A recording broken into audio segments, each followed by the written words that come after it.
വിവാഹ പാർട്ടികൾക്ക് സ്പെഷ്യൽ പാക്കേജുകൾ, അഡ്വാൻസ് ബുക്കിംഗുകൾക്ക് 0% പണിക്കൂലി.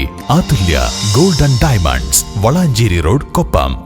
പട്ടാമ്പി നഗരസഭയിലേക്ക് തിരഞ്ഞെടുക്കപ്പെട്ട ജനപ്രതിനിധികളുടെ സത്യപ്രതിജ്ഞാ ചടങ്ങ് നടന്നു. കഴിഞ്ഞ ഭരണസമിതിയുടെ കാലാവധി ഡിസംബർ 21 പൂർത്തിയായി. തുടർന്ന് 21 പുതിയ ഭരണസമിതി ചുമതലയേറ്റു. പട്ടാമ്പി നഗരസഭാ മുറ്റത്ത് നടന്ന ചടങ്ങിൽ 29 ജനപ്രതിനിധികൾ സത്യപ്രതിജ്ഞ ചെയ്ത് സ്ഥാനമേറ്റു. തിരഞ്ഞെടുപ്പ് വരണാധികാരി ബെനഡിക്ട് ജോൺ മുതിർന്ന അംഗം സുബ്രഹ്മണ്യന് സത്യവാചകം ചൊല്ലിക്കൊടുത്തു. തുടർന്ന് ബാക്കി അംഗങ്ങൾക്ക് സുബ്രഹ്മണ്യൻ സത്യവാചകം ചൊല്ലിക്കൊടുത്തു.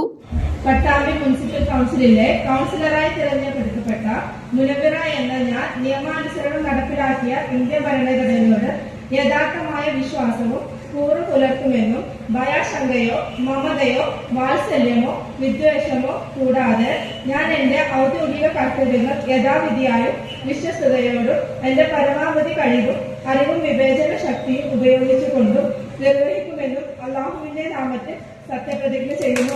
പട്ടാമ്പി മുനിസിപ്പൽ കൗൺസിലിലെ കൗൺസിലറായി തിരഞ്ഞെടുക്കപ്പെട്ട ജിതേഷ് മൊഴിയുന്നം എന്ന ഞാൻ നിയമാനുസരണം നടപ്പാക്കിയ ഇന്ത്യൻ ഭരണഘടനയോട് യഥാർത്ഥമായ വിശ്വാസവും കൂറും പുലർത്തുമെന്നും ഭയാശങ്കയോ മമതയോ വാത്സല്യമോ വിദ്വേഷമോ കൂടാതെ ഞാൻ എന്റെ ഔദ്യോഗിക കർത്തവ്യങ്ങൾ യഥാവിധിയായും വിശ്വസ്തയോടെയും എന്റെ പരമാവധി കഴിവും അറിവും വിവേചന ശക്തിയും ഉപയോഗിച്ചുകൊണ്ട് നിർവഹിക്കുമെന്നും ദൈവനാമത്തിൽ സത്യപ്രതിജ്ഞ ചെയ്യുന്നു. സത്യപ്രതിജ്ഞാ ചടങ്ങിന് ശേഷം ആദ്യ കൌൺസിൽ യോഗവും ചേർന്നു. മുതിർന്ന അംഗം സുബ്രഹ്മണ്യന്റെ അധ്യക്ഷതയിലായിരുന്നു യോഗം. പല ജനപ്രതിനിധികൾക്കും കൌൺസിൽ യോഗം ആദ്യ അനുഭവമായിരുന്നു. LDFന്റെ കയ്യിൽ നിന്നും വലിയ ഭൂരിപക്ഷത്തിലാണ് UDF നഗരസഭാ ഭരണം തിരിച്ചുപിടിച്ചത്.